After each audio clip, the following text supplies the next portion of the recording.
All right, folks, welcome to week 3.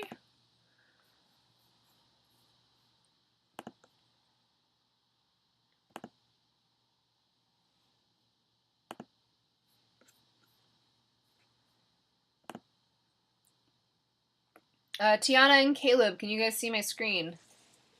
Yep. Excellent. Oh Okay. gosh. What?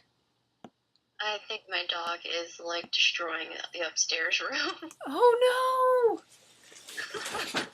Oh no, that's terrible. Do you need to go get him real quick?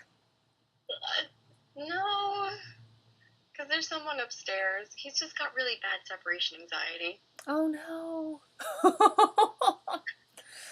Well, we're probably going to take an hour and a half. Do you have somebody who can take care of him? Oh yeah. Okay, cool. All right, so those of you who are watching on the archive, today we have Caleb and Tiana, right? Yes. Yeah, Tiana. We have Caleb and Tiana. And we did have Kyle. Kyle may come back, I don't know. But we're going to go ahead and get started. So it's week 3. The first thing I asked everybody to do is look at the assignments and see if they had any questions. So Caleb and Tiana, did you guys have any questions about the assignments that are due at the end of this week? Not at the moment. Yeah? No, not really. I think I understand it pretty well. We have to what? I said I think I understand it pretty well. Okay, great. Great. So just to do a quick overview, we are doing I'll pull it up.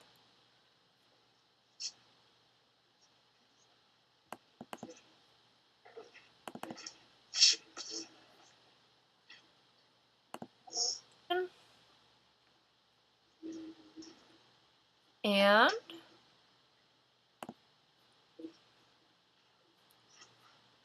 so here are the directions. You can find these directions on your on the FSO platform, so I do recommend looking at them outside of this video. But what you're doing is this first draft should be a fully fleshed out first try. Okay? So What do you mean? This presentation is going to be it's a slide and spoken word presentation. Okay, I see. Mm-hmm. So what you submit for this first draft should be something that you feel is fully finished so that we can give you feedback so that you can make it even better. Does that make sense? Yeah, it makes sense. So I don't expect something that's like I kind of did this sort of try. What I'm expecting from you guys is something that you feel is finished, and we can all give you tips on how to make it better. Okay. All right. Yeah. So let's see.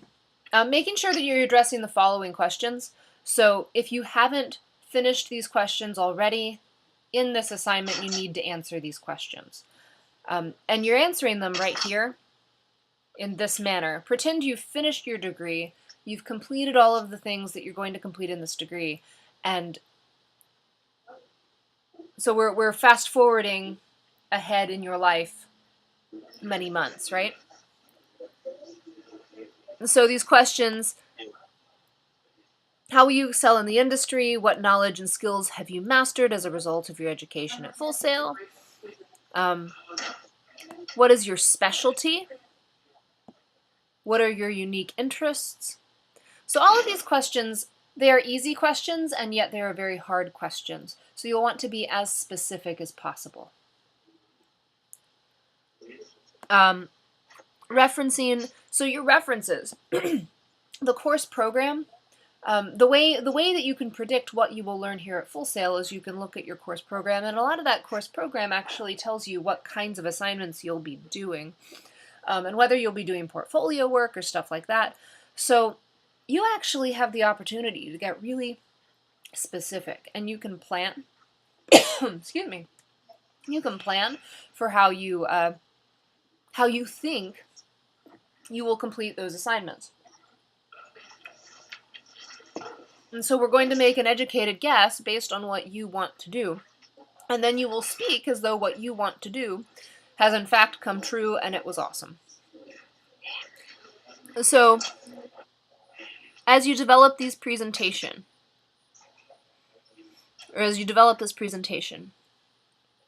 make sure that you're referencing all of the old lectures, all of the old reading. Nancy Duarte, at the very beginning, we talked about segmenting your audience and referencing the people that you're talking to. Go back and watch that Kennedy speech.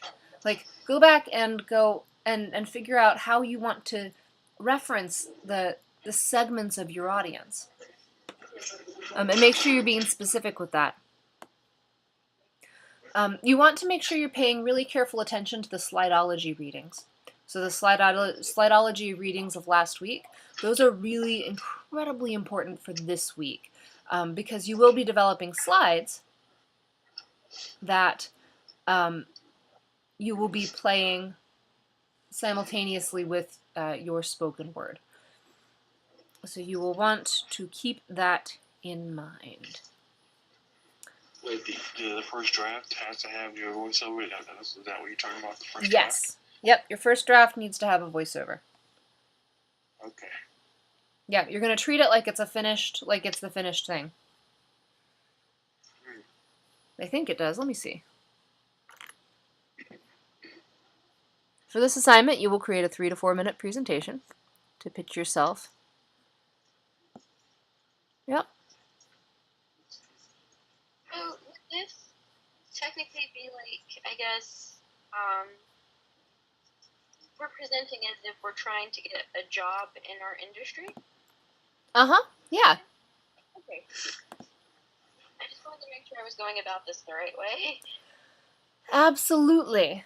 Yep, as if you were trying to get a job in your industry, but we're looking back at the Nancy Duarte material, and think about how she talks about framing your audience. So even though you are hoping that they will hire you, you're creating a presentation that is treating your audience as king. So simply because you're persuading them to hire you doesn't mean that you spend your presentation listing your resume, right? Okay. It means that you will frame this presentation like you would a marketing presentation. As if you were marketing your best friend or the TV that you just bought. So in other words, you're selling yourself. Yeah. Yeah, but we're framing it for your audience. So how do you mentor? How do you mentor your audience? How do you make your audience, the people that you would like to hire you, how do you make them the hero of your presentation? Okay. Does that make sense? Yeah. It's hard. It's really hard. But when you do it, when you get it, it makes a really awesome presentation.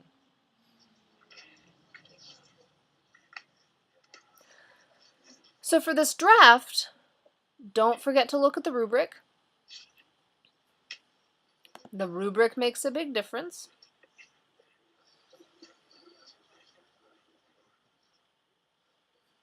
You're being graded on content, which is making sure that you're answering all of these questions, making sure that you're doing these things.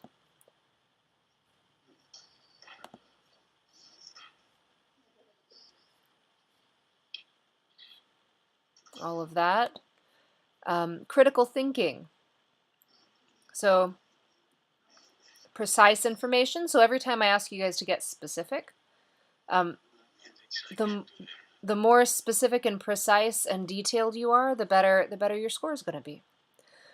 If you make a claim, if you say I'm a hard worker, you're going to want to support that claim with a story or an example. If you don't do that, you're probably going to get a grade closer to this, right? So Yeah. 15 points as opposed to 25 points.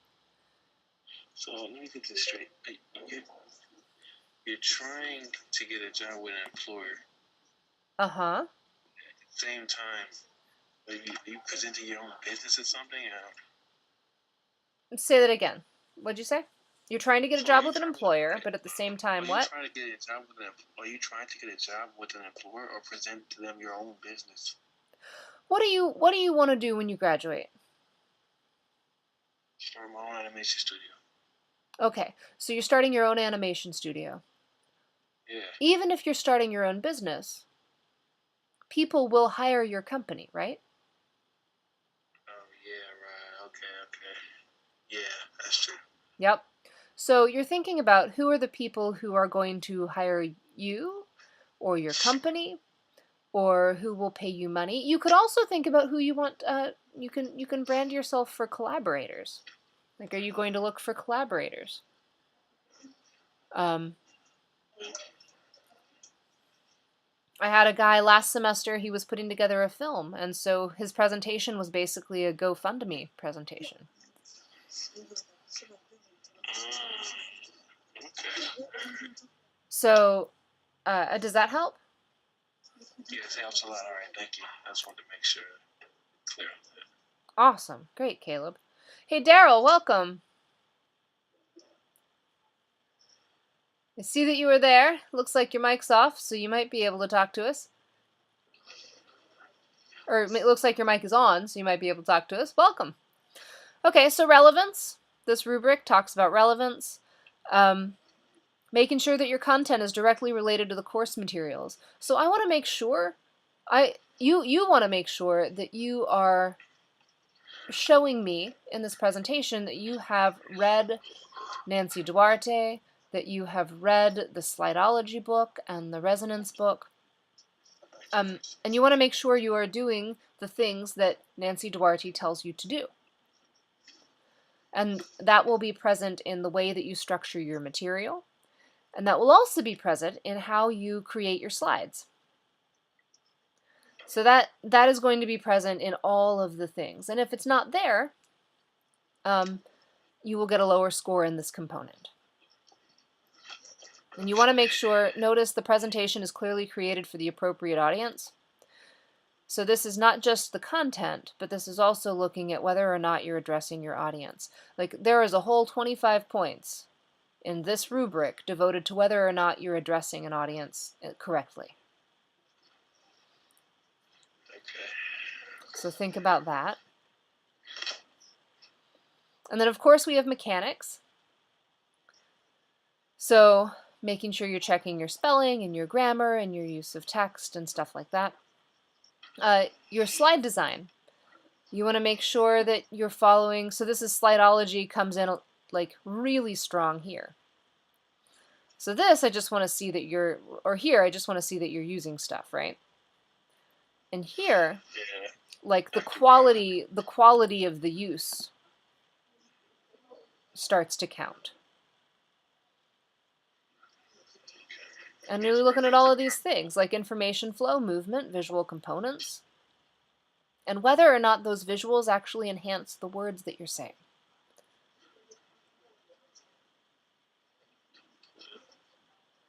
And then finally, we're looking at delivery. So here's something that happens sometimes. Sometimes people will export their video, they think it's done, they submit it, and what actually happens is the sound doesn't go through. Right.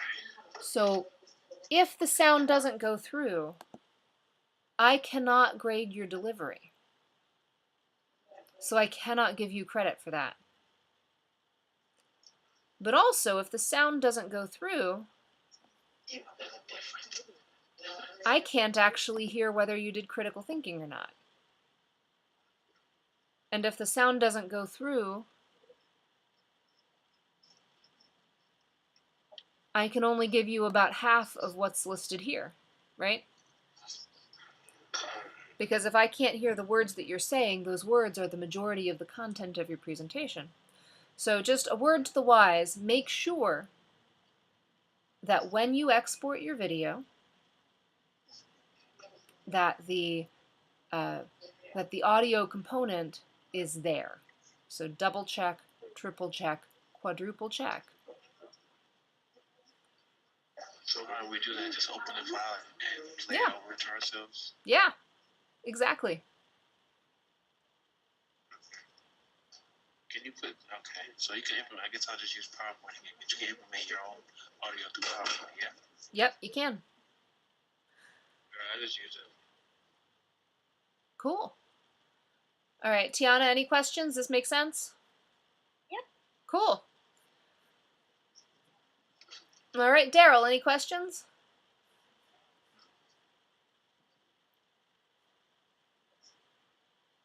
Daryl, are you there?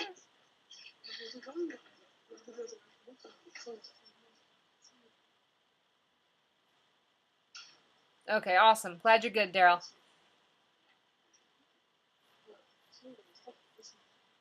All right, so let's move forward to the slideshow. So we're on week 3. Guys, can you believe we're halfway through the semester? Isn't that nuts? All right, so today we're going to talk about content. So what are that delivery, that spoken word that we were that you want to make sure makes it in? We're going to talk about how to really make it impactful. And do not forget that you really need to focus on the audience. So the audience needs to be the hero of your story. You, the person they will potentially hire, you are their mentor. You are going to show them a better way, help them through a hard time, give them new opportunities. And go back to the Ronald Reagan speech. Really, go back to the Ronald Reagan speech. Go back and see what Nancy Duarte talks about, that hero's journey, and see how you can apply that to your presentation. And what I see a lot in these presentations is we're so focused on saying, "Hey, please believe in me. Hey, please believe that I'm awesome." We get so focused on saying, "Hey, look at me, look at me, look at me." That is a me-centric. That is a speaker-centric speech, where the speaker is the hero. I see a lot of people say, you know, I started with nothing and I'm going to end with everything, and so that's the speaker talking about their personal hero's journey, right? Yeah. Right. And it's totally understandable, right? Because that's what you guys are focused on. So that's where this presentation starts to get hard. We are so focused on going, man, I worked hard, and I did this, and I did this, and I did this, and now I'm awesome. And you should hire me. Wait a moment. Let's go back and say, okay, so you, audience, this is where you are. And this has been your journey. And now I've come along, and I'm going to help you do something. Okay? So that's what we want to think about.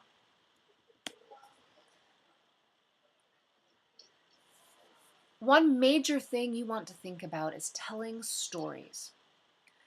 With these presentations, I often see people start to list their resume. How many of you like to hear people list their resumes? What do you think? Caleb, Daryl, Tiana? I don't want to see nobody's resume like that now. No. Not at all.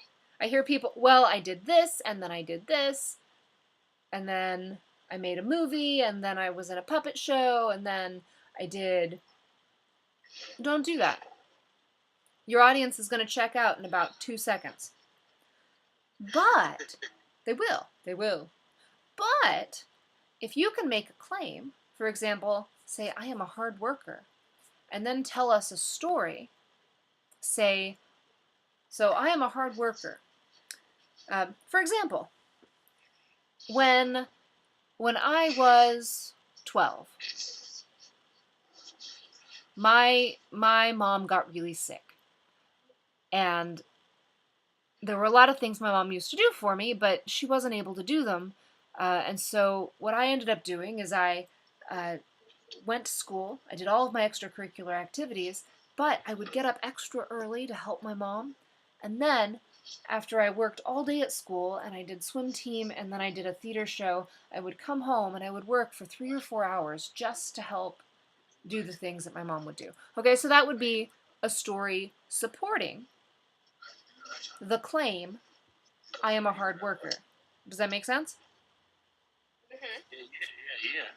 Great. So you're going to find a true story with even more detail than the story that I just told you to support every claim you make.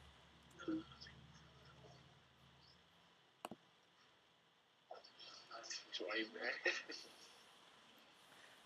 mad? You also want to think about showing as opposed to telling. So the beautiful thing is that these presentations, you get to have pictures. You get to have pictures that will add so much, or have the potential to add so much to the words that you are saying. So really look for ways that you can, like, if you're talking about taking a trip, if you were on a really rough trip to a motel, can you show us a picture of the motel that really, like, if it's one of those really scuzzy, roach-infested motels and it was a terrible experience, go ahead and give us a picture of a motel that is representative of the experience that you had, right? The amount of time it would take you to verbally describe that hotel can actually be pretty abbreviated by finding an amazing picture. Photoshop some on there. Hmm? I said Photoshop. That's what that's for. Absolutely. Absolutely.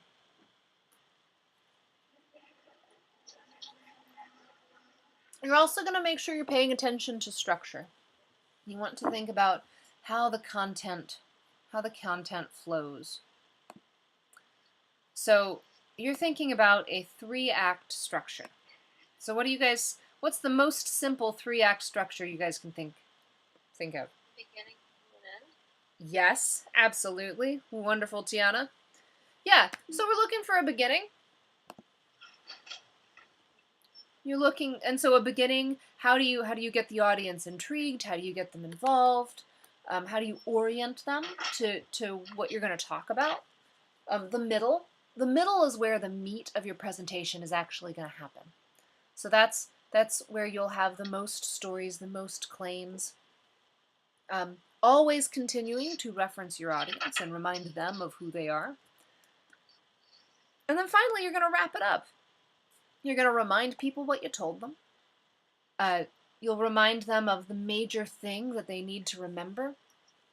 And then you'll have a conclusion. Now, as you're doing this, you want to make sure you are aware of where that critical moment is.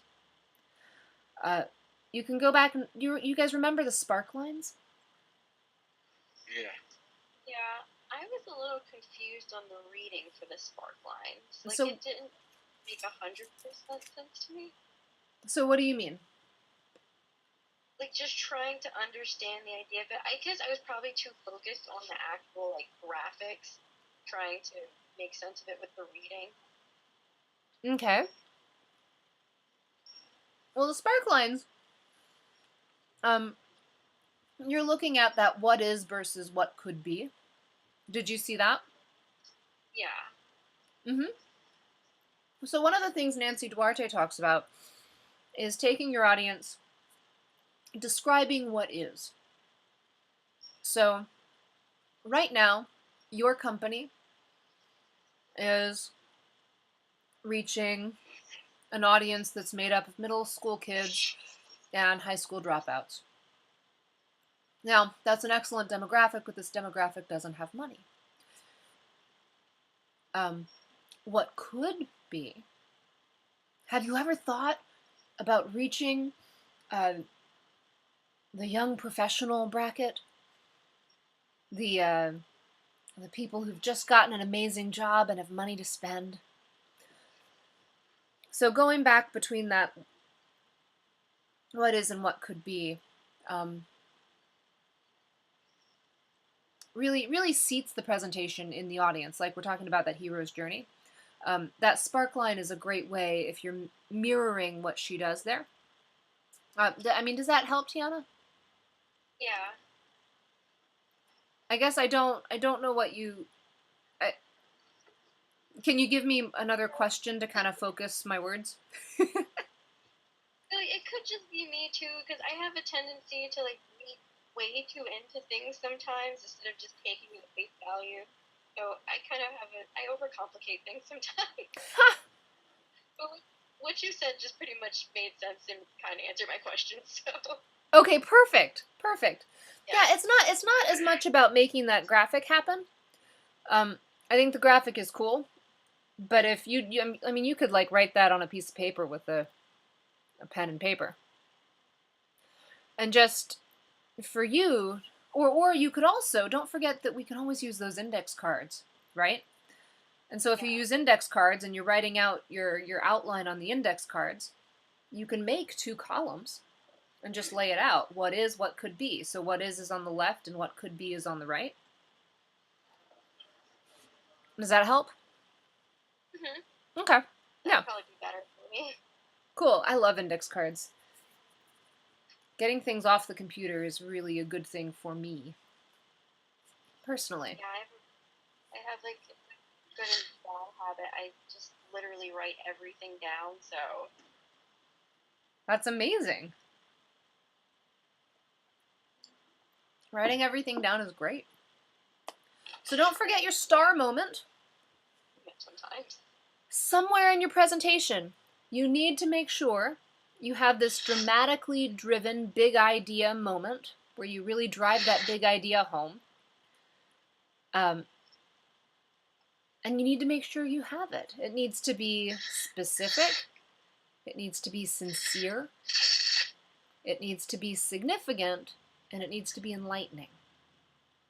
So we're looking for a star moment that will really magnify your big idea. It's not going to distract from it. It's just going to bring all of those pieces together. So what you will want to do is make sure you have identified your star moment and that you make sure that you're building up to it. So there are 5 types of star moments. First, you've got a memorable dramatization. So if you've got this memorable dramatization, these should be small. Like if you have a prop or a demo. So if you go back to the J.J. Abrams TED Talk Magic Box, that's a really great example of a memorable dramatization with a prop. Has anybody seen the J.J. Abrams TED Talk Magic Box? No. Well, I recommend Googling it. Oh yes, I'm gonna watch that. I recommend it right now. Or save it for later. Okay? I didn't even know he did one. I know, right? There are some pretty amazing people on the TED Talk stuff. Like, seriously. Pretty cool folks. Okay, so the next thing is you want to give yourself another star moment can be a repeatable soundbite.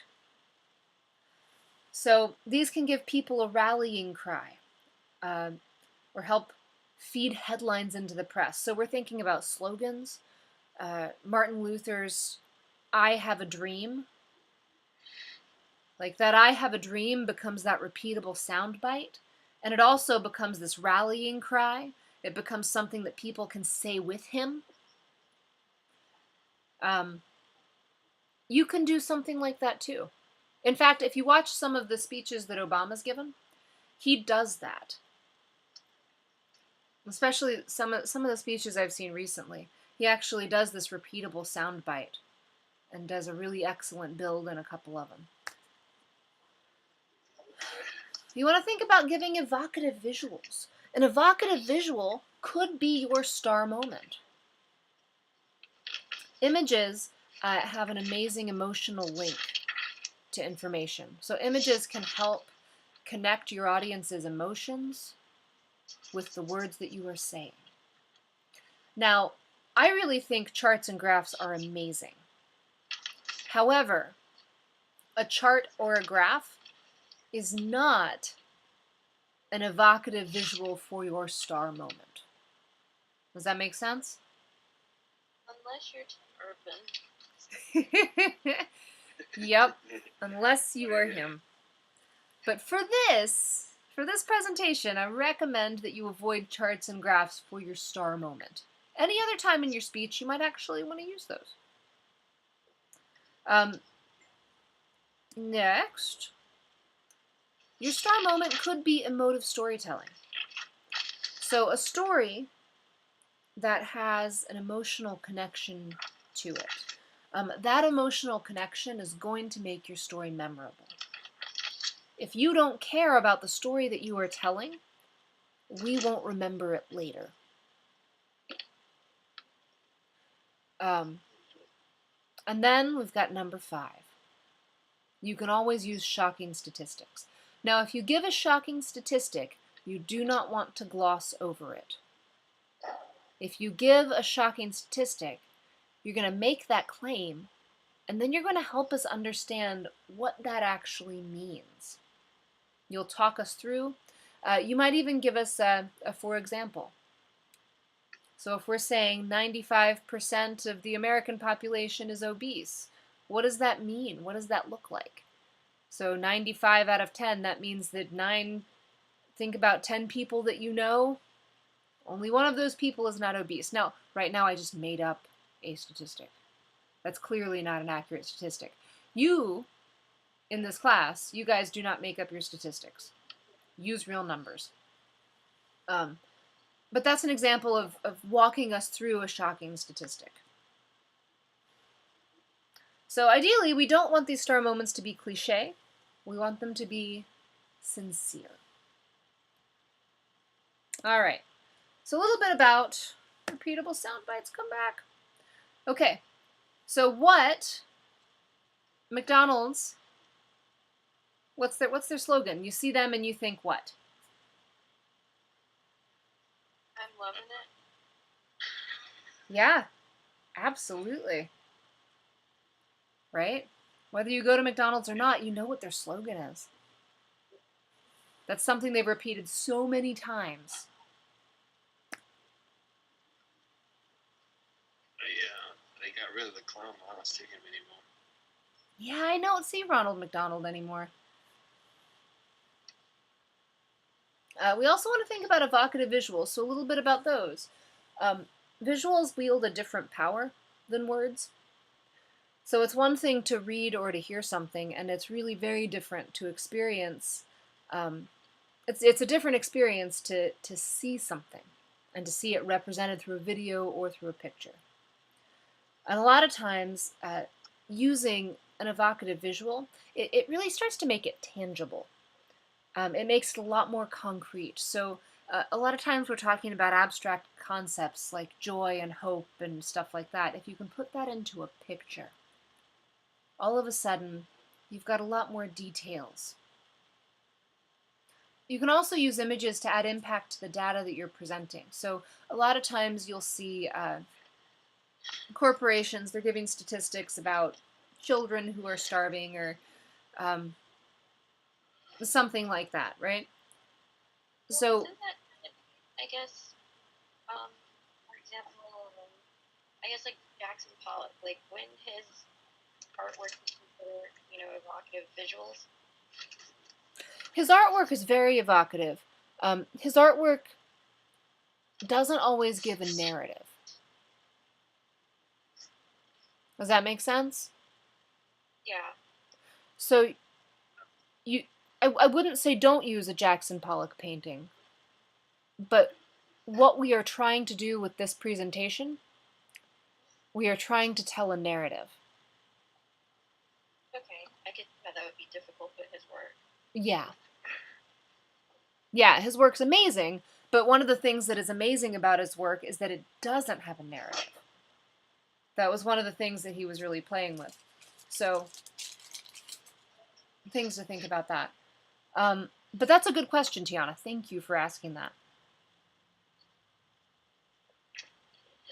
But for this particular presentation, we want to use images to make abstract concepts concrete.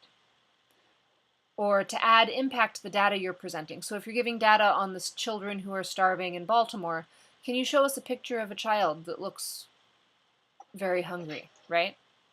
Or can you show us a picture of a very happy child eating a healthy meal or something like that? Okay. Makes sense.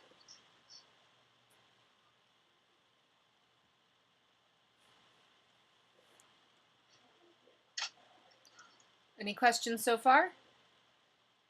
No, I did not. I'm going on. All right. So this image, for example, what's the story? It looks like a memorial site. Mm-hmm. Oh, I don't really know this. I can't tell what's going on. I see a flower. Looks like it's sticking. Oh, yeah, it does look like a memorial. How does it make Like you it's sticking feel? out. I guess the normal person would probably feel sad. Maybe. Yeah. Yeah, I think the average person would feel sad. Um, Yeah. Well, I mean, and we've got this image of the flower actually. It looks like it's coming up out of the memorial, right? Yeah. I don't know. I could see somebody looking at this and taking it as As a positive, yeah. yeah, feeling like peaceful in a sense. Yeah. Yeah, I can see that. So it could be sad, it could be peaceful. And the nice thing is when you pair an image with the words, you start to be able to control how we perceive it. Oh yeah, and then thinking, in like terms of color representation, you know, white would represent like purity and cleansing and whatnot. So that's more on a positive side too. Yeah. Yeah, absolutely.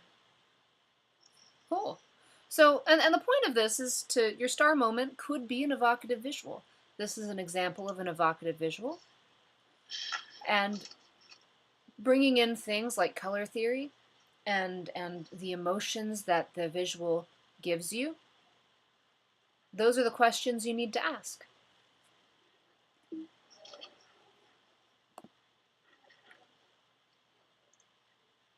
So we've got a quote. Can somebody read this quote? Yeah, more than 2,000 tropical forest plants have been identified by scientists as having anti-cancer properties. Okay, great. So go ahead and so what kind of a picture, what kind of an image do you get in your head when you read that quote? I have a close-up of the inside of a big forest with some exotic type looking plant. I don't know, weird looking poppies or something like that. Okay. Do you get a picture for the scientists?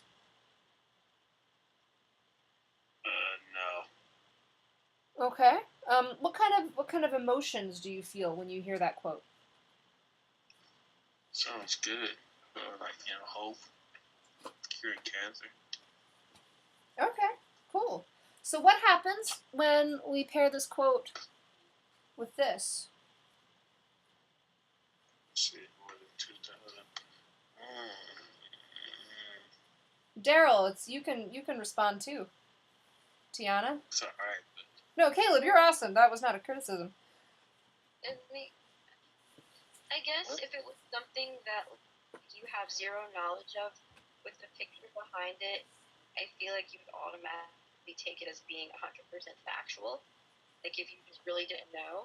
Mm-hmm. I feel like the photo, basically support the quote, you know. So you think we'll consider it as factual? Does adding the Yeah. picture to the quote change how you perceive that information? Yes. How does the image change it? Without the photo, it's literally just words. It's just something you're reading. You're probably just gonna, if you're reading it in a magazine or something, it's probably something that you would just kind of gloss over and you wouldn't think twice about it. Mm-hmm. With the photo, I feel like it makes you stop and actually think about it and be like, oh wow, this is probably true. Mm-hmm. You know, I feel like it would probably give an inspiration to go do some research to find out exactly, you know, what plants are, you know, are they that have these properties. Yeah. Yeah. And it starts to bring the scientists into it too. We've got this guy. Like, man, Yeah. how did they actually figure that out? Wow, somebody actually had to go and gather samples. Crazy, right? Mm-hmm. So it kind of humanizes it. Okay, so a little bit about emotive storytelling. If you get a chance, watch Susan Cain's The Power of Introverts. She does an incredible job of sharing stories um, and connecting with people on an emotional level. So, storytelling is effective as a presentation technique because of how our audience will react to it. As human beings, we're social, and we're all pretty naturally attuned to our emotions.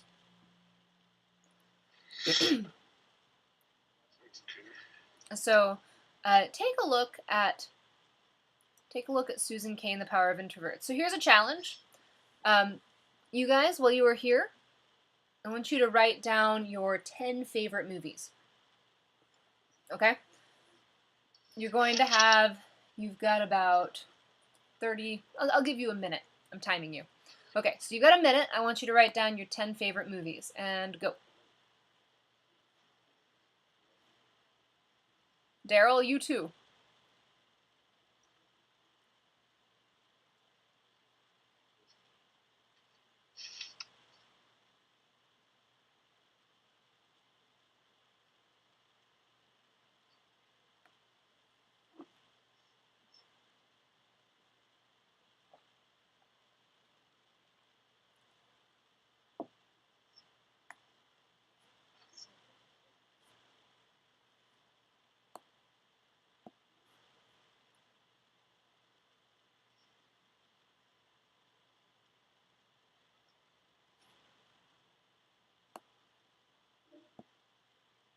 All right,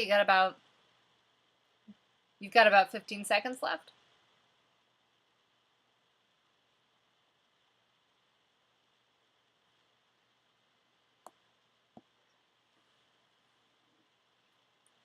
All right. So uh, what I'd like you to do now is take a look at those movies, and I want you to list how each movie made you feel. So each movie that you listed, I want you to list how that movie made you feel.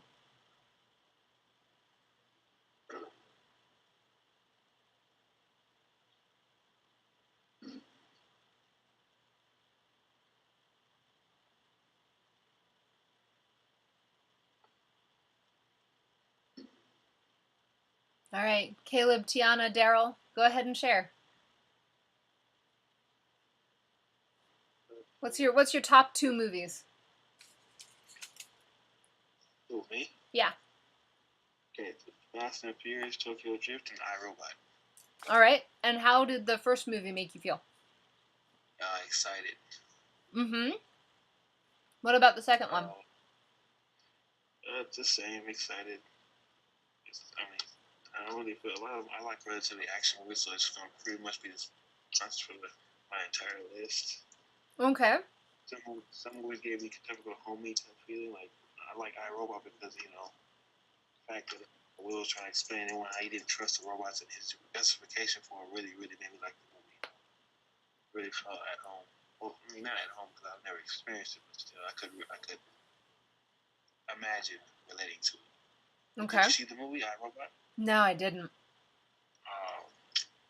You need to take care of that. That's a very good movie. It is on my list, but Ghostbusters is the movie that's going to happen next for me. Oh, yeah? Yep. Really excited to see it. Yeah. I've never seen a ghost movie period, so I'm definitely gonna see it. Nice. Yeah, So I've talking never seen a about, ghost. but moving back to the lecture, I like this conversation, but moving back. So we've got these movies, and Caleb, you're saying they made you feel excited. They made you feel excited, but what before you got excited? Like, was there any moment of tension? Any moment that you were like, oh, Oh yes. With Tokyo Drift, the tension was the fact that I like how it started out. You know, it shows him that he goes to high school, he gets in trouble, he gets into this race. The movie is really fast paced. You know, he starts like gets in trouble and kind of somewhat established that he's a troublemaker, but he loves cars. You know, and he gets into this race with this kid. He wins the race, but he crashes and he gets into a car accident, and then he gets deported to Tokyo. He literally gets kicked out of the United States. oh wow, Yeah, so yes, there's a lot of tension there, and then you see him start his life in Tokyo, you know, getting used to the demographics. His father is there with him, so he's there with his nice. father rather than his mother, and then that's when it kind of reaches its midpoint, explains more of the story, and it's a racing movie. I'm sure you understand, but Heck yes, yeah! my favorite movie of all time. I've seen the movie over 80 times. Wow, Yes, I know that entire movie like the back of my head. that's amazing. Yes, So, it's but my favorite movie. what I'm hearing you talk about is like they've got this kind of an ebb and flow of an oh no, yes, oh no, yes, right? Yeah, So you've got that tension and release, that tension and release. So the reason you love those movies is because they give you that emotional quality, right? yes, So yeah. Daryl talks about Daryl said that he loves Daddy's Little Girls, and the movie makes him feel inspired. That's pretty amazing. And then Lovely Bones, Lovely Bones, happy and sad. Yeah. So Daryl, if the movies didn't make you feel, um, if the movies didn't make you feel this way, would you be as interested in them?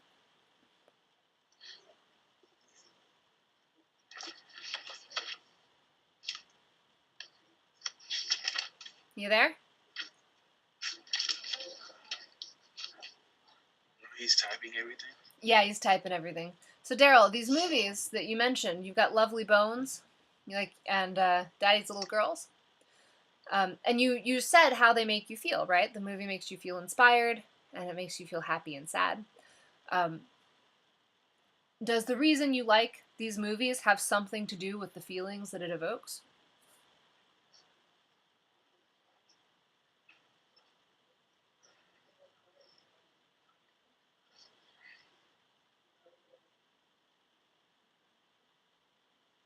Daryl?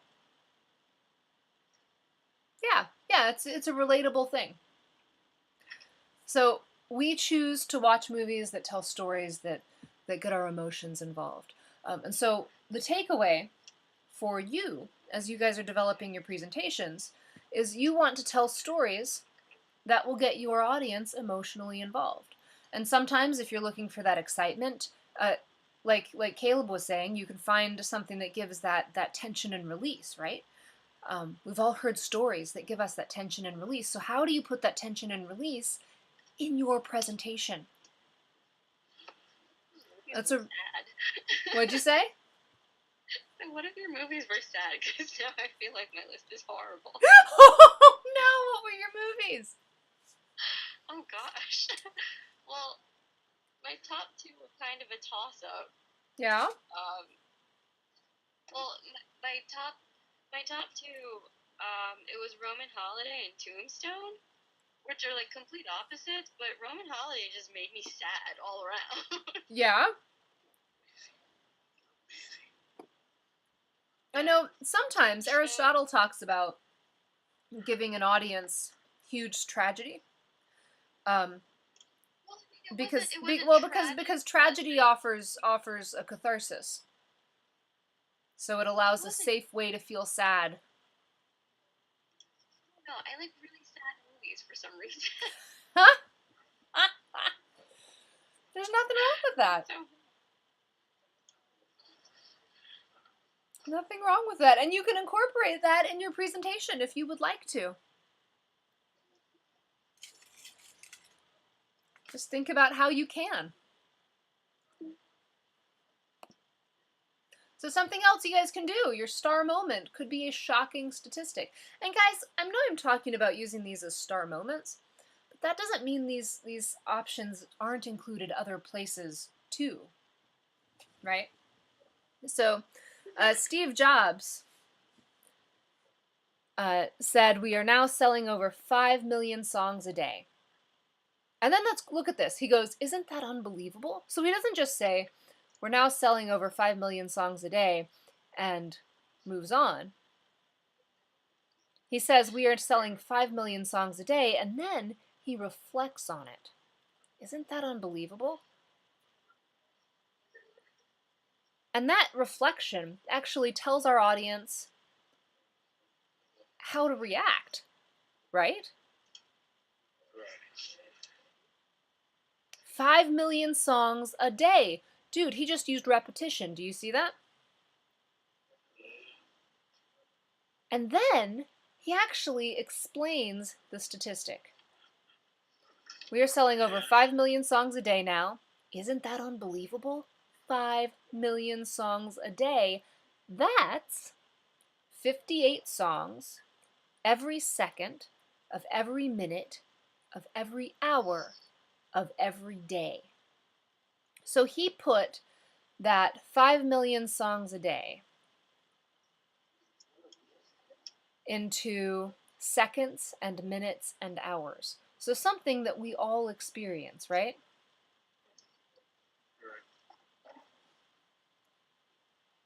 So he made it really tangible. So that's the way that you want to make sure you're handling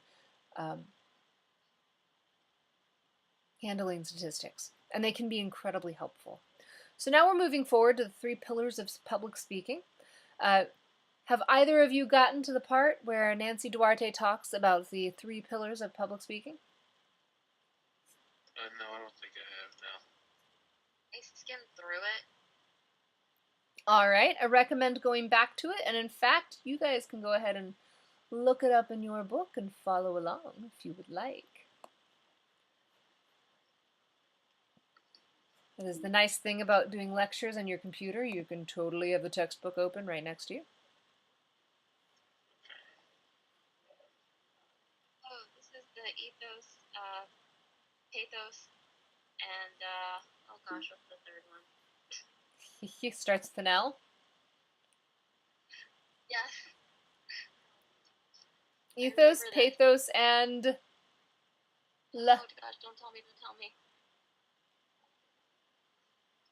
Starts with an L, you said? Yep. Think logic. Logos? Absolutely. Yes! Well done. Woohoo. I remember. Nice. So there's 3 pillars of a presentation. You want to appeal to trust and credibility. So you want to show that you're trustworthy. You want to show that you know what you're doing. But you also want to throw in emotional appeals. And you also want to throw in logic. So logic is how we sequence, how we the structure of our presentation, how we flesh out our argument, how we make claims, stuff like that. So we want to think of this as like a Venn diagram. So first we've got this credibility. So does the audience respect you? Does the audience believe that you are of good character? Does the audience believe that you are generally trustworthy? And does the audience believe that you are an authority on this topic? So when you're addressing ethos, you're trying to make those things true, right? You're trying to make the answer to those questions to be yes. If you are new to the industry, you may have to find a creative way to answer those questions or to achieve those goals, right? So ethos, your credibility, framing yourself so that the audience respects you, so that they believe you. so that they think you're trustworthy and that you can offer a level of authority. You also want to think about pathos. And we know that we are hitting pathos when we can answer yes to these questions. So question 1, do your words evoke feelings of love? Do your words evoke feelings of sympathy? Do they evoke feelings of fear? So what feelings do your words evoke? Do your feelings evoke feelings of compassion? Do they invoke feelings of envy? Does your characterization of the competition evoke feelings of hate, feelings of contempt? So we're not just talking about you, we're talking about your audience. We're talking about, look, what does your audience fear? So the company that you want to hire you, what are they worried about? What do they fear? Is it a personal fear? Is it a fear for their company? What do you think? And try, how can you attach yourself to those feelings? And then you also want to think about logos.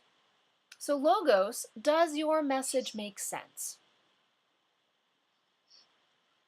I know that seems like a silly question to ask, right? But really, look through your presentation. Does your message make sense? Also, is your message based on facts and statistics and evidence? Will your call to action lead to the desired outcome? Yeah, might as well. I think so.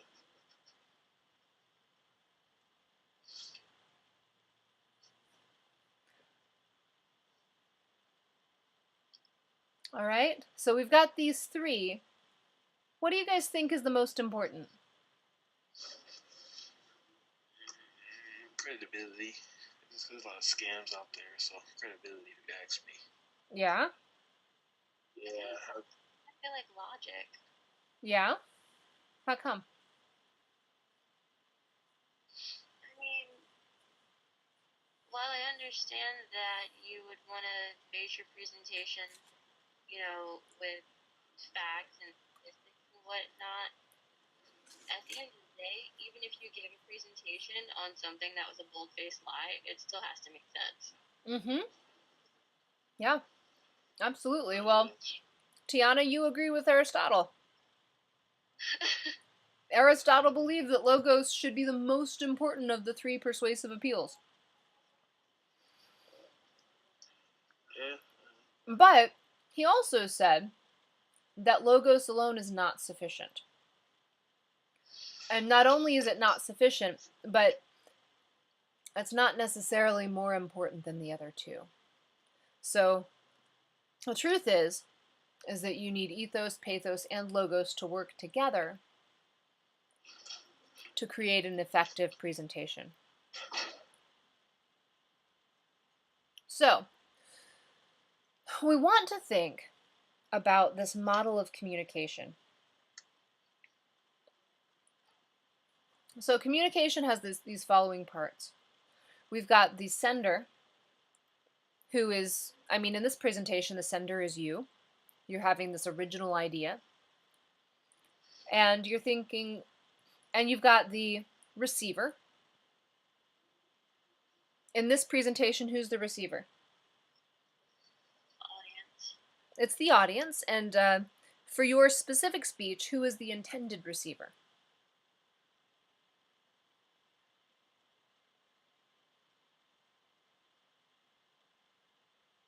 Who are you focusing on, Tiana? Who's your intended audience?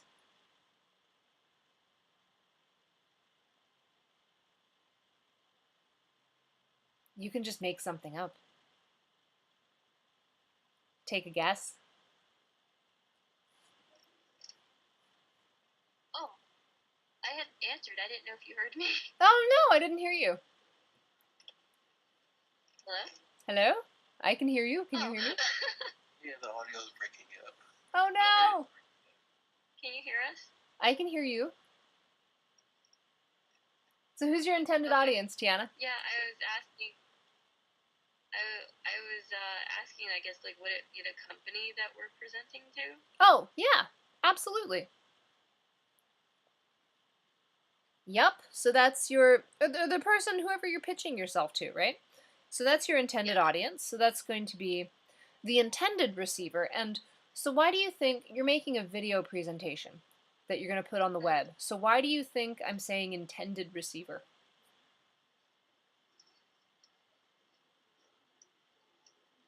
Well, 'cause your intentions are to, I guess, catch the attention of a specific audience in general, but you could potentially, catch the attention of others. Once you've put something on the web, can you It's control there who for sees everybody it? to see. Exactly. So you can't necessarily Yeah. control who sees it. So just keeping that in mind. But we've got this sender, which is going to be you. You've got this intended receiver, which is going to be the people that you'd like to hire you. But are you noticing that the idea, that original idea, doesn't go psychically to the receiver? No, there's a process. Mm-hmm. And so notice that the sender has transmission bias, and then the receivers have their own bias. And so that bias is made up of credibility noise, it's made up of semantic noise, and it's made up of experiential noise. You have not necessarily had the same experiences as the receiver. And the experiences that we each have individually color how we understand the world. So, keeping in mind as you are crafting your presentation that your intended audience will have their own bias and that there's no way to avoid having your own bias as well. But what we can do is we can learn as much about our receivers and we can try to reduce the bias noise. And so that's always our goal. Ideally, we're looking for common ground. So credibility noise, that's looking at the speaker's believability or their likability. If the speaker gives off a negative first impression, if the speaker isn't able to identify common ground with their audience, if there's an imbalance in emotional appeal, all of those things are going to create credibility noise. Semantic noise, that's looking at language and interpretation and how that might create an interference. People who use too much jargon. I just got out of graduate school, and one of the things that you learn in graduate school is a ton of jargon. One of the most, I'm going to say fun, but I kind of mean that a little bit sarcastically. The fun things is to go to a party with friends and start talking about the stuff that you're working on, and then they make that face that goes, "What are you talking about?" Right? Yep. Yep. Yep. Yep. That. So we want to make sure that you're using layman's terms. You're using words that people know, words that people use regularly. And you want to think about using visual language.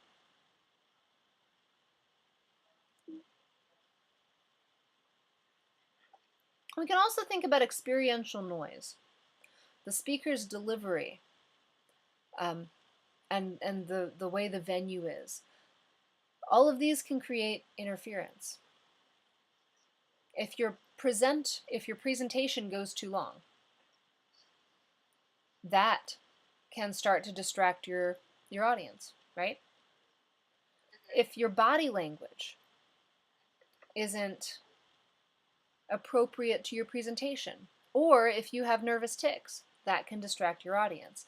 If you are unprepared or unrehearsed, that's going to affect the experience of hearing your presentation, and it's going to create that experiential noise. Or if it's a poor environment. So if it's loud, if it's uncomfortable, if it's too hot, if it's too cold, all of those things. Now, we also have reception bias, so your audience's biases. These are things that you can't necessarily control, but you can prepare for. So, is your audience antagonistic? Do they have a rigid mindset? Have they made hasty judgments? Or is your audience easily offended? So all of those things are things you want to learn about your audience to find out how can you reduce their reaction to the things that might turn them off. Say that again? A lot of reasons. So it's not necessarily, it doesn't necessarily mean a virus. It doesn't what? I hate to be rude, but I'm doing a live presentation. Yeah, a lot of these are live presentations, but I was talking to somebody. Sorry. Oh, I'm sorry. Ha! All right. Sorry. So what are you saying? Oh, never mind. We're moving forward. Okay, sorry. Sorry about that. It's okay. All right. So first impressions really make a big difference. The audience learns a lot about you based solely on how you appear the first time. So,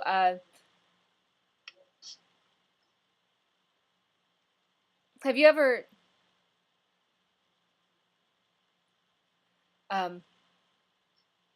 taken a class in school? Like an in-person class in school? Yeah, so you're in this in-person class, and that first day, you meet your teacher for the first time. What'd you say? I hate the first day of school, especially high school. Yeah.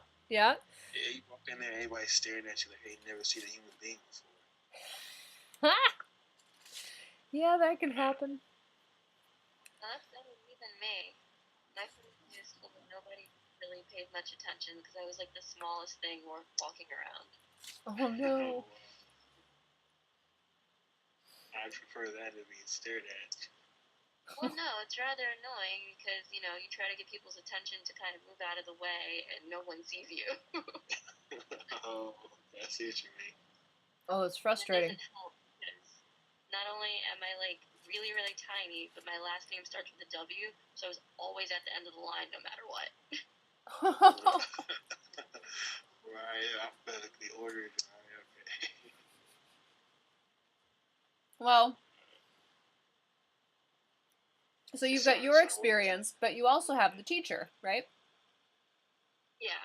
So when you met that teacher, did you ever have an impression of the teacher? Like the moment you met them and you went, oh man. Yeah. I can still remember it.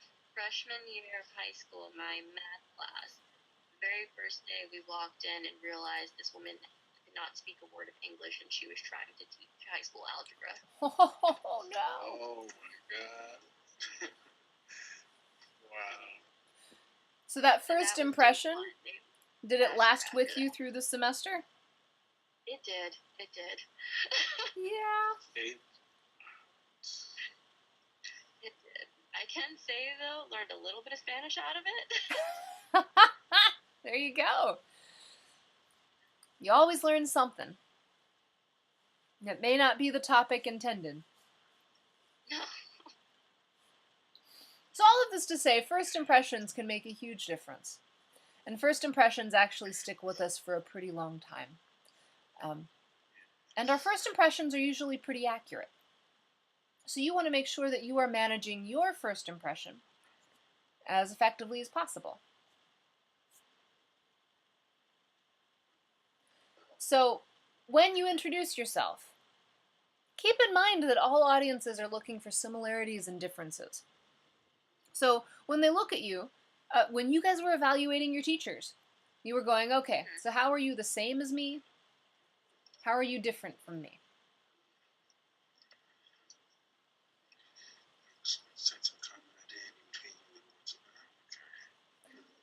Now, you guys are doing a presentation where we will not necessarily see your face. But your audience is still going to have a first impression experience, right? So how do you help your audience understand how you are similar and how you are different? You have to be careful and guess. Maybe some experiences you went through in your, in the field that might help. Yeah.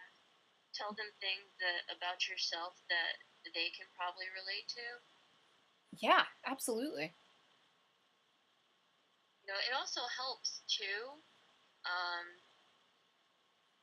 Like if you're presenting to an audience that just happens to be like in the same age group, Mm-hmm. because for example, you have somebody that's like, I don't know, they're like 50s or 60s or something, trying to give a presentation to an audience of high schoolers. Nine Yep. times out of 10, those kids are not going to be the least bit interested in anything this person has to say, simply because of their age. A lot of times that is the case. Yeah, it makes a lot of sense. So you're looking at audience similarities and difference. Huh? Back in school, if you think about like back in grade school, how often would you say you were really interested in anything your teacher had to say just because of how much older they were? Oh, man, yeah. Yeah. It makes a difference. So as you're doing your presentation, keep all of this in mind. You have all of this information, how you judged your teachers and how you've judged other people. And the thing is that I'm saying judgment, but that's not bad. It's just it's what we do. It's how we find people who are with commonalities to us. So ideally, we want to pass through this pretty quickly and painlessly. When you're meeting people, one thing that you can do is you can focus on being upbeat, and you can focus on being engaged. So when you're meeting people in person, shaking hands, asking questions, and looking for ways to come off as warm and carefree.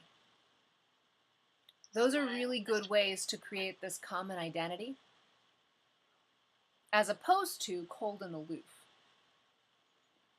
So that's how you want to deal with a first impression. Now, how you dress matters too. So I'm going to show you three pictures, and I want to know which person you would prefer to have a presentation from, and I want to know which person you think is the most trustworthy.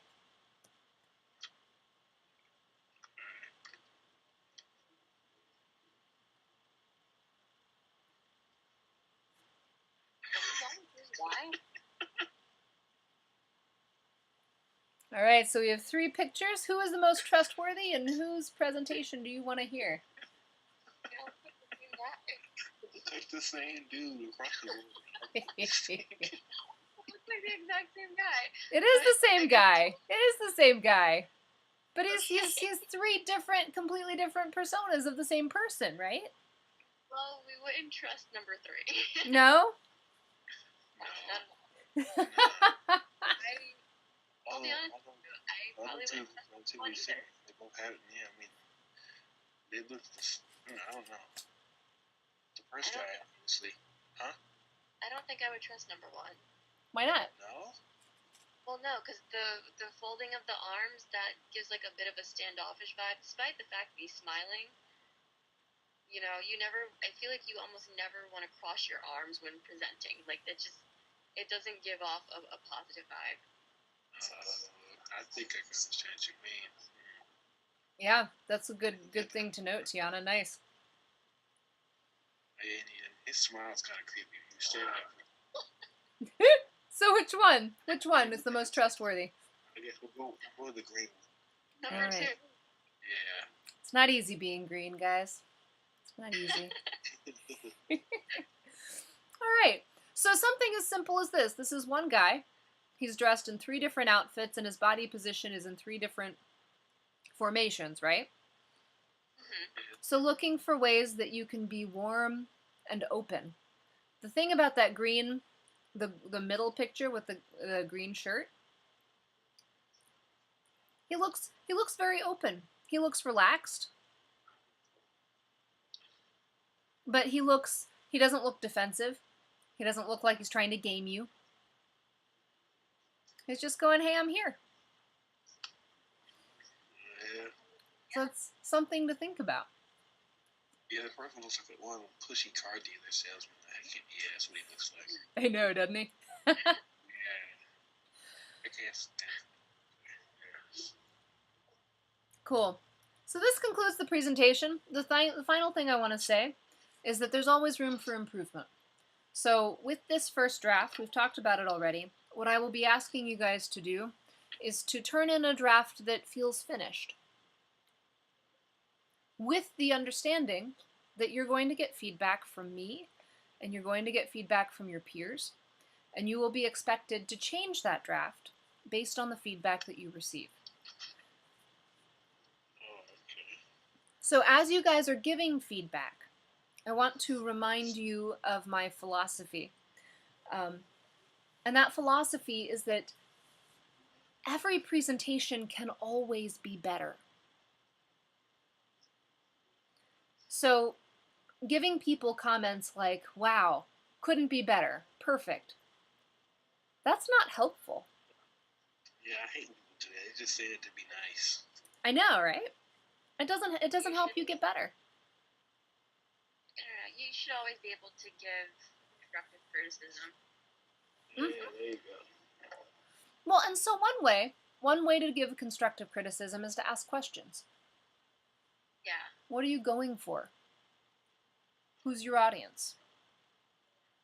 If you're not sure who the audience is, you can say, hey, so I watched your presentation, and I think that your audience might be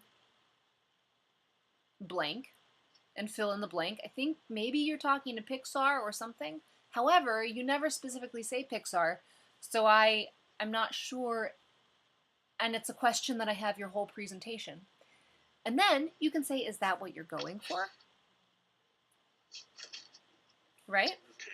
So starting to ask questions, like with all of these presentations, it's really about the maker's intent. And you can help people most by helping them clarify their intent. I don't know how well my presentation is doing unless you tell me what you get out of it. Okay. So as you're giving feedback, you can say, hey, when you're done speaking, I feel like you're probably really good at X, and I feel like you might not be very good at Y. Is that your intent? Or I feel, and you can probably find some different phrasing there, right? But whatever is applicable to the presentation, but offering your perception. You guys can also reference the reading. Like, hey, I watched your presentation and I wasn't able to follow the structure. Have you thought about using Nancy Duarte's Sparkline? Have you thought about using the beginning, middle, and end? Well, because sometimes you guys have had a ton of reading. And see, here's the thing, is you guys have read so much. Being able to keep it all in your head at the same time, it's kind of impossible. So sometimes a gentle reminder that goes, oh, hey, that hero's journey stuff. Have you thought about it, trying to incorporate it in this way? That can be a really awesome nudge. Just because it's not all, it takes a while for things to really sit in your brain, you know what I mean? Yeah. And giving good feedback is really a part of being a good citizen in this class. So it's not just a good citizen, totally. It's that thing where we're all taking a risk here. Yeah, I think for one of the hardest part of this presentation for me is just going to be making sure I don't know what I want to say, so I got to figure that out. Everything else was pretty easy. It'll come to me. I got to figure out what I want to say over my presentation. Index cards. It's really hard. Huh? Yeah, it's really hard. Index cards? Index cards. They'll be your best friend. Index cards are great. Yeah, pretty much. I Yeah. guess my best advice, use index cards to just kind of make like key notes for what you want to say in your presentation. I mean, you don't necessarily have to read off of them word for word, but just to kind of give yourself, ideas of what you want to talk about throughout your presentation. That's an amazing guideline. Yeah, it is. Thank you so much. I didn't think of that. No problem. This is coming from somebody who's done a lot of public speaking and is still very bad at it. Oh, wow. Okay. Well, at least you have some experience. And all right, I'll do that. I'm gonna get some index cards. All right, index. Cause I write it down sometime. It just didn't seem to work out. I write in a notebook. I don't know why. Well, see, and that's my issue. Like with PowerPoints and stuff, my problem is that I focus too much on the writing and the words as opposed to the visuals. Uh-huh. Oh wow, I'm the exact opposite. Yeah, I will write you an entire novel and have no visuals. Ah. Tiana, something I challenge you to do. I challenge you to draw stick figures. And I challenge you to have it for every note card you have with text. I challenge you to sketch out a note card with what you think the visual should look like. Is it okay if I include these stick figures in my presentation? Totally. If you can find a way to make the stick figures look consistent. Right. So here's a website you might like. If you like the look of stick figures, check out the Noun Project. You said the noun or the noun? Like person, place, or thing. Noun. Okay, the Noun Project. The Noun Project. Just Google that, and you'll find a huge database for images. Now, if you choose to use images from the Noun Project, it's going to be a very specific aesthetic for your presentation. So you'll want to use those images consistently. But if you like that aesthetic, it can be a pretty cool choice. I'll have to check that out. Mm-hmm. Okay, sounds interesting. Yeah, my PowerPoints are always just like very left field. I feel like the last one I did was for a communications technology course I took at another school last year. Mm-hmm. And it was kind of like what you were talking about earlier when you're in a room with a bunch of your classmates, you guys are talking about the work you did, and then all of a sudden you bring yours up and everybody's like, what are you talking about? Oh no! Well, that was essentially my PowerPoint. We all did these PowerPoints on like new technologies and stuff like that. And then it got to mine, and I did an entire presentation on biodiesel. And because I did so much research, that was all I wanted to talk about because it was still fresh in my mind. And everyone's just looking at me like, we have no clue about anything you're saying. Oh man. I think I spoke about biodiesel for like 3 days straight. Oh, man, yeah, you gotta have a little bit of visuals up in there. Well, you know something, I feel like when you teach yourself information about a new topic that's just completely foreign to you, it just sticks in your head. And it's like you just want to go out and tell everybody about it because it's this brand new thing that you just learned about and it's still fresh in your mind. You just got to get it out there. Yeah, I can relate to that. Yeah. Absolutely. I need to work on the verbal part. I got the visuals. Okay, I got them.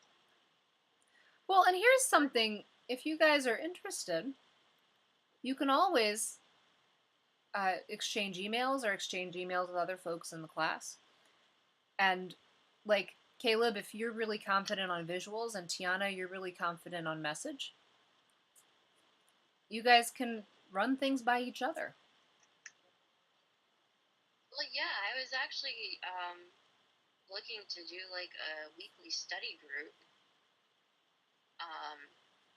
Just get some classmates together, and that way we can kind of help each other, as opposed to, kind of like waiting to send things to you and getting feedback, whenever you get a chance to respond. I feel like we can all just kind of take a day or two out throughout the week and, pass our projects along or what we've got so far and get feedback before we turn in the final of our final draft and whatnot.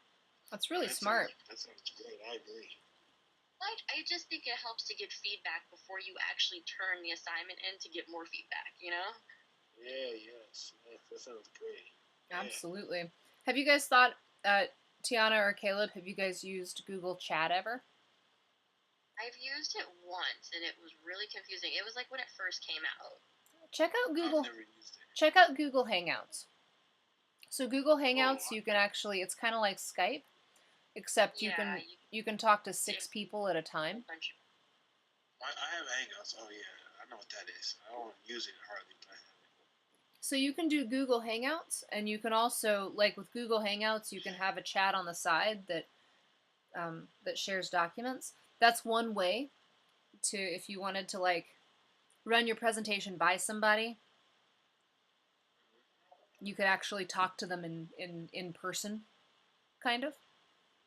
Because I think that would be really helpful. Yeah, I agree. Because I know, like, for me, doing past presentations, trying to run it by, like, friends or family, it's kind of difficult because they don't really know what it is you're aiming for. Mm-hmm. Whereas your peers have a much better idea. Absolutely. They're doing the same thing. Yeah. So Tiana, if this is still on the archive, so if people would like to contact you, what's the best way to contact you so they can set this up? The best way to contact me right now would probably be my school email at the moment, which would be tmwynn, with last name WYNN at fullsail.edu. Great. Say that one more time. tmwynn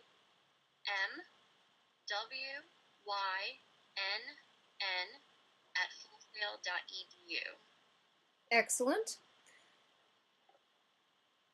And hopefully some folks will get in touch with you. Oh, yeah, hopefully. Yeah. Yes, I'll be the first one. Excellent. Now, I'll even put in the chat here for you, Caleb. Okay, thanks. Yeah, that's a great idea. It's a great idea. Well, and the thing is that I'll be here for a month, but you guys are only just starting on your Full Sail journey. What do you mean for a month? Well, I'm interacting with you guys for a month. After that, you're going to get a different instructor. Well, I mean, after that, I'll teach another class, and you guys will have passed my class. Right? Yeah, we're probably going to have a different instructor. Yeah. So when you're in a new class, you'll have a new instructor. But the cool thing is that you guys. Got used to you.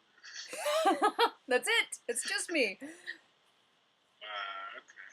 So the cool thing is that you guys, even though you're not necessarily all in the same majors, once you get out of your major, like once you graduate from here, the creative life is all about collaboration.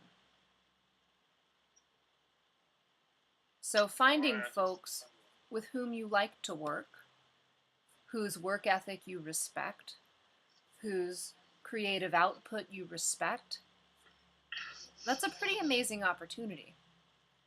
Especially when people have diverse skill sets, and the people in this class have some incredibly diverse skill sets. So, Tiana, what you're suggesting, getting together in study groups, that's really smart. That's a good idea. Uh-huh. Wait, what's your major, Tiana? I'm in media communications. I'm working on my bachelor's, and I'm hoping by the time I get done, I can go ahead and get started in a career as a social media manager. Awesome. Okay. Yeah. Right on. Good luck. Well, I mean, it's right now because I did do graphic design for a while, and unfortunately, that became not so interesting anymore, only because the market for it is not as great. Because graphic design is essentially something that can be self-taught now. Oh, right. Okay, I see. So the demand for it is not as high? Is that what you're saying? Not really. The salaries have actually gone down too. I mean, unless you're working for you know, a big major corporation, say for example